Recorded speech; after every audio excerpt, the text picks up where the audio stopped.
Plongeons maintenant dans l'univers fascinant de la bande dessinée japonaise avec l'exposition exceptionnelle Manga, tout un art à découvrir en ce moment au musée Guimet à Paris. Pour en parler, nous recevons Didier Pasamoni, commissaire de l'exposition. Bonjour. Bonjour. Et merci d'être avec nous. Pour commencer, peut-être un petit rappel historique. Le manga, ça date de quand? À quand remonte son apparition?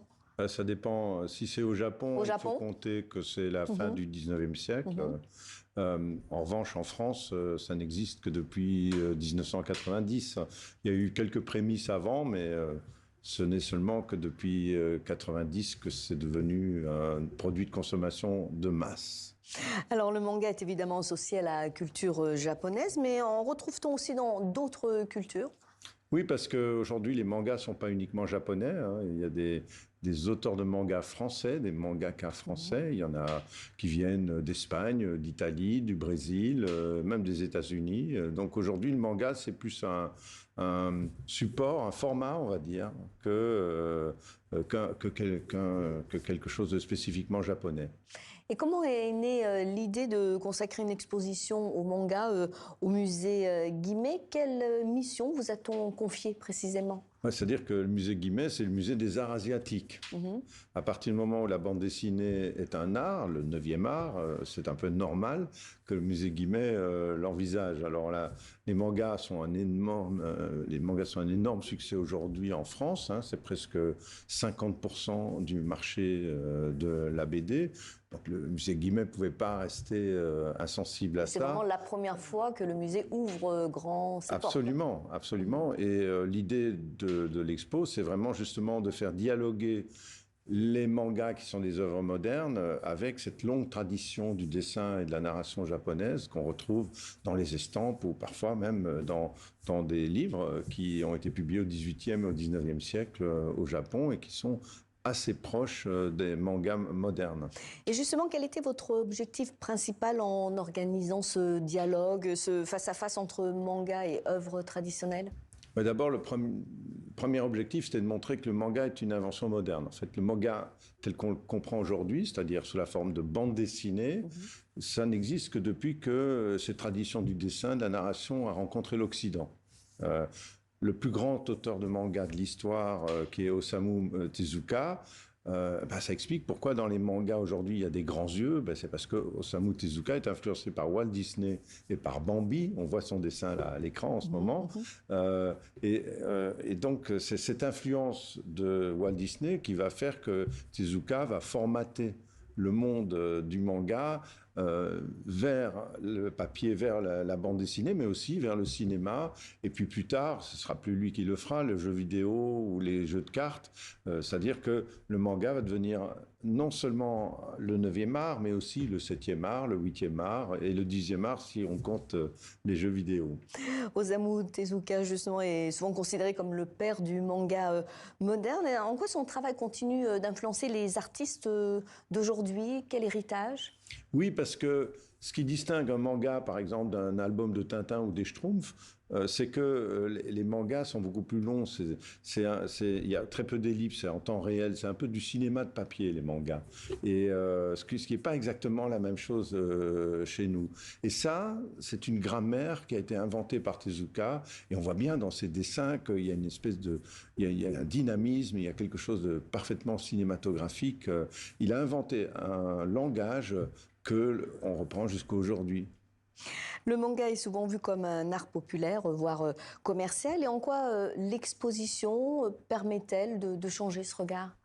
Elle fait comprendre, cette exposition, que le manga n'est pas né d'abord ex nihilo. En fait, les premiers mangaka au Japon, ils sont anglais et français. Il y a Georges Ferdinand Bigot, un des premiers à faire la bande dessinée au Japon.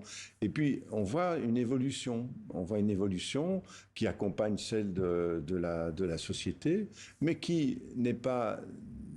comment dirais-je, qui n'est pas déconnecté avec certains éléments de la culture ancienne. Par exemple, dans l'expo, on va pouvoir découvrir une vraie Dragon Ball.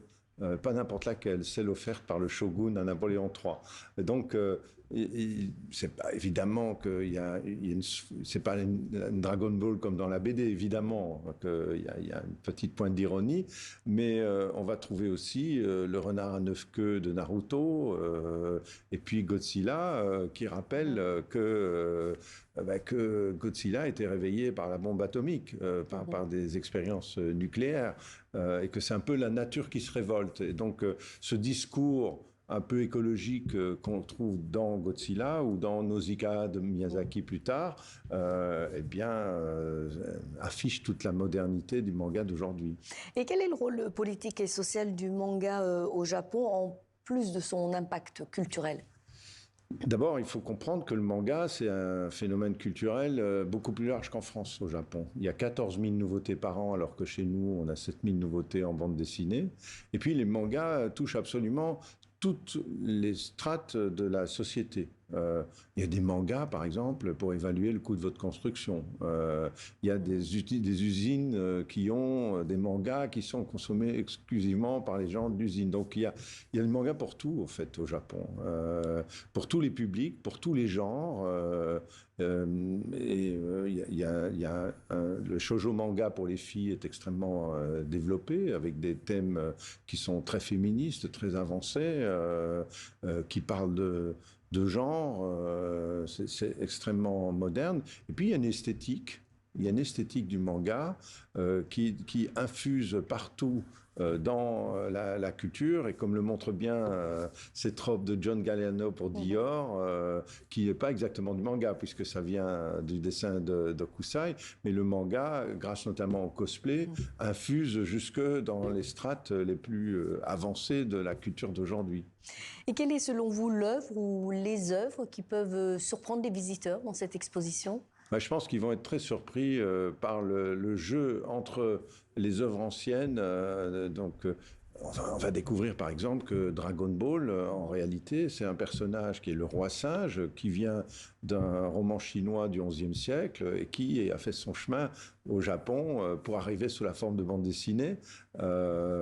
On va trouver, je sais pas moi, le renard à 9 queues de Naruto, qui sera d'ailleurs qu'on voit sur l'affiche, qui est une statuette du XVIIIe siècle, magnifiquement sculptée. On va trouver des estampes avec Son Goku dessinées par Okusai, et tout ça est mis en relation avec des œuvres plus contemporaines, plus modernes, mais qui montrent aussi l'évolution du manga sur ces 50 ou 60 dernières années, puisque ça part de Tezuka dont on a parlé, et ça se termine à l'Attaque des Titans, qui est un des derniers dessins animés en date, ou encore Demon Slayer, dont l'adaptation en dessin animé a été un des plus gros succès du dessin animé de tous les temps. Merci beaucoup Didier Pazamonique pour cet entretien, et je rappelle que l'exposition Manga Tout un art est à retrouver au musée Guimet jusqu'au 9 mars. Merci pour votre présence sur notre plateau.